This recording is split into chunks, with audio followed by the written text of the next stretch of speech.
warahmatullahi wabarakatuh. Hai semuanya, pada video kali ini saya bersama rekan-rekan saya dari kelompok 6 akan mempresentasikan materi tentang kesehatan dan keselamatan di wilayah maritim serta pembangunan ekonomi maritim. Nah, di video kali ini saya Dewi Malik sebagai presentator pertama akan memaparkan materi tentang kesehatan di wilayah maritim.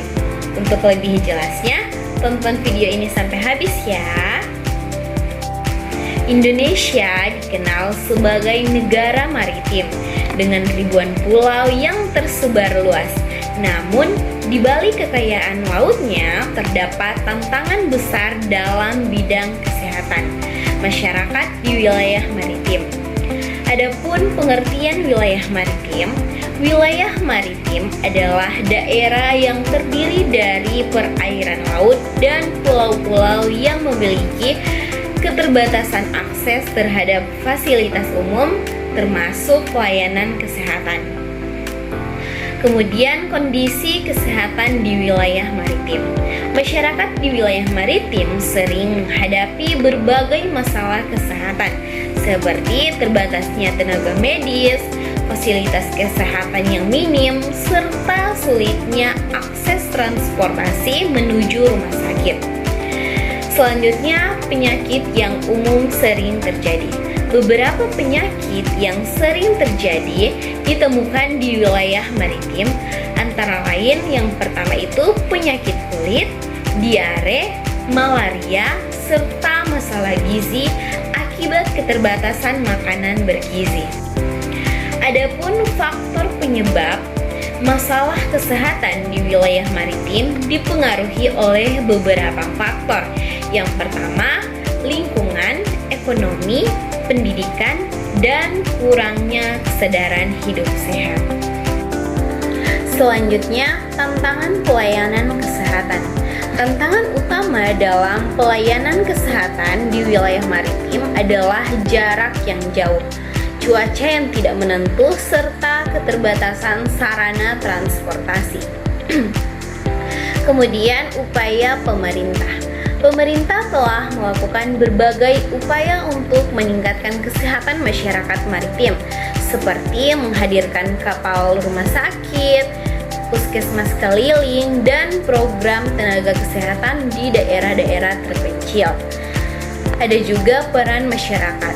Selain pemerintah, masyarakat juga memiliki peran penting dalam menjaga kesehatan, seperti menjaga kebersihan, menerapkan pola hidup sehat, dan memanfaatkan fasilitas kesehatan yang ada. Kesehatan di wilayah maritim merupakan tanggung jawab bersama. Dengan kerjasama antara pemerintah dan masyarakat, diharapkan kualitas kesehatan di daerah maritim dapat terus meningkat. Nah, itulah materi dari saya tentang kesehatan di wilayah maritim. Selanjutnya akan dilanjutkan oleh rekan saya. Perkenalkan, nama saya Lesmi Lamusu. Di sini saya akan menjelaskan materi selanjutnya, yaitu tentang keselamatan di wilayah maritim. Keselamatan maritim adalah upaya untuk mencegah kecelakaan yang dapat terjadi di laut serta melindungi manusia, kapal, dan lingkungan. Keselamatan menjadi hal utama karena risiko kecelakaan di laut dapat berakibat fatal, seperti kehilangan nyawa dan kerugian ekonomi yang besar. Selanjutnya, ruang lingkup keselamatan maritim yang mencakup yang pertama ada keselamatan pelayaran, yaitu memastikan kapal berjalan dengan aman melalui navigasi yang tepat dan kondisi kapal yang baik. Kemudian yang kedua ada keselamatan kerja, yaitu melindungi pekerja dari kecelakaan melalui penggunaan alat pelindung diri dan prosedur kerja. Kemudian yang ketiga keselamatan lingkungan, yaitu menjaga laut dari pencemaran agar ekosistem tetap terjaga. Ketiga aspek ini harus saling mendukung untuk menciptakan sistem maritim yang aman dan berkelanjutan. Selanjutnya yaitu jenis kecelakaan. Beberapa jenis kecelakaan yang sering terjadi di wilayah maritim. Yang pertama ada tabrakan kapal yang biasanya karena kesalahan navigasi navigasi atau kurangnya komunikasi. Yang kedua, kapal tenggelam akibat kerusakan kapal atau cuaca buruk. Yang ketiga, kebakaran kapal yang disebabkan oleh gangguan teknis atau kelalaian. Yang keempat, kecelakaan kerja seperti yang tertimpa barang atau jatuh di pelabuhan. Kecelakaan ini dapat menyebabkan kerugian besar baik dari segi manusia, lingkungan, maupun ekonomi. Kemudian, faktor penyebab kecelakaan di wilayah maritim yang meliputi yang pertama, human error, yaitu kesalahan manusia seperti kurang fokus, kelelahan, atau kurang pelatihan. Yang kedua, ada faktor teknis, yaitu kerusakan mesin atau alat yang tidak berfungsi dengan baik. Yang ketiga, ada faktor alam, yaitu cuaca buruk, gelombang tinggi, dan badai. Yang keempat, ada manajemen, yaitu kurangnya aturan, pengawasan, dan sistem keselamatan. Human error sering menjadi penyebab utama dalam banyak kasus kecelakaan karena berkaitan langsung dengan perilaku manusia. Kemudian, upaya peningkatan keselamatan.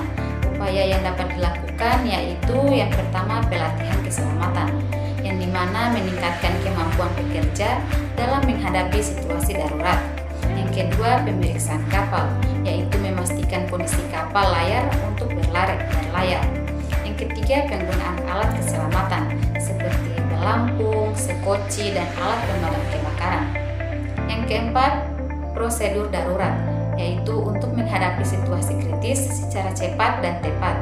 Yang kelima, penegakan hukum, untuk memastikan semua pihak mematuhi aturan keselamatan.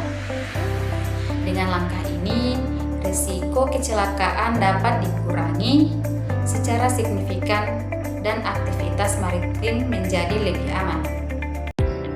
Pembangunan ekonomi maritim. Pembangunan ekonomi maritim adalah suatu proses perencanaan dan pelaksanaan pembangunan yang berfokus pada pengelolaan, pemanfaatan, serta pengembangan seluruh potensi sumber daya laut dan wilayah pesisir secara terpadu, sistematis, dan berkelanjutan untuk meningkatkan kesejahteraan masyarakat serta mendorong pertumbuhan ekonomi suatu negara. Bidang-bidang dalam ekonomi maritim yang pertama yaitu perikanan dan budidaya laut. Sektor ini mencakup penangkapan ikan di laut serta budidaya organisme laut seperti ikan, udang, rumput laut, dan kerang. Yang kedua yaitu transportasi dan pelayaran. Transportasi laut berperan penting dalam menghubungkan pulau-pulau terutama di negara kepulauan seperti Indonesia. Yang ketiga yaitu pariwisata bahari, meliputi kegiatan wisata yang memanfaatkan keindahan laut seperti pantai, terumbu karang, snorkeling, dan diving. Yang keempat, industri galangan kapal.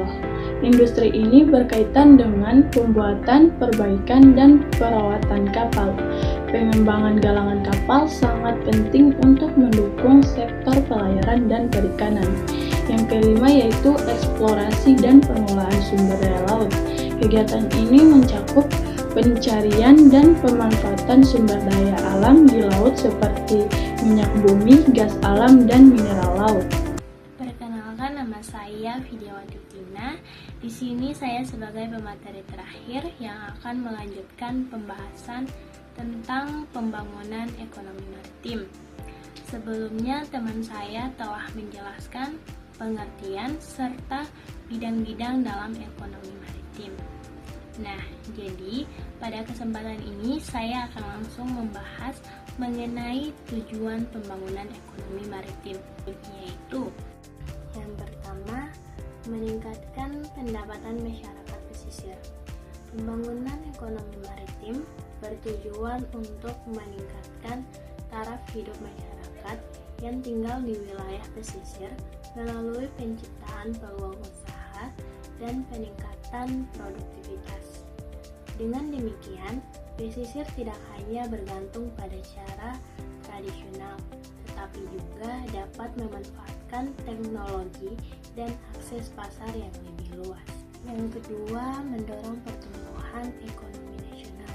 Sektor maritim memiliki potensi besar untuk menjadi sumber pertumbuhan ekonomi suatu negara dengan pengelolaan yang baik Sektor ini dapat meningkatkan kontribusi terhadap produk domestik bruto atau PDB serta memperkuat posisi negara dalam perdagangan internasional. Yang ketiga, menciptakan lapangan kerja. Pembangunan sektor maritim membuka berbagai peluang kerja mulai dari nelayan, pekerja pelabuhan, tenaga pariwisata, hingga tenaga ahli di bidang teknologi kelautan. Hal ini dapat membantu mengurangi pengangguran dan meningkatkan kesejahteraan masyarakat. Selanjutnya, ciri-ciri pembangunan ekonomi maritim. Yang pertama, berbasis sumber daya laut seluruh kegiatan.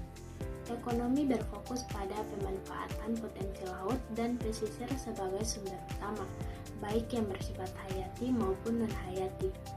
Yang kedua, mengutamakan keberlanjutan. Pembangunan dilakukan dengan mempertimbangkan dampak jangka panjang terhadap lingkungan sehingga sumber daya laut tetap terjaga untuk generasi mendatang. Yang ketiga, menggunakan teknologi dan inovasi. Pemanfaatan teknologi modern seperti alat tangkap ramah lingkungan, sistem navigasi, dan pengolahan hasil laut sangat penting untuk meningkatkan efisiensi dan produktivitas. Dan yang terakhir, terintegrasi dengan sektor lain. Pembangunan ekonomi maritim tidak berdiri sendiri, tetapi berkaitan erat dengan sektor lain seperti industri, perdagangan, pariwisata, dan infrastruktur.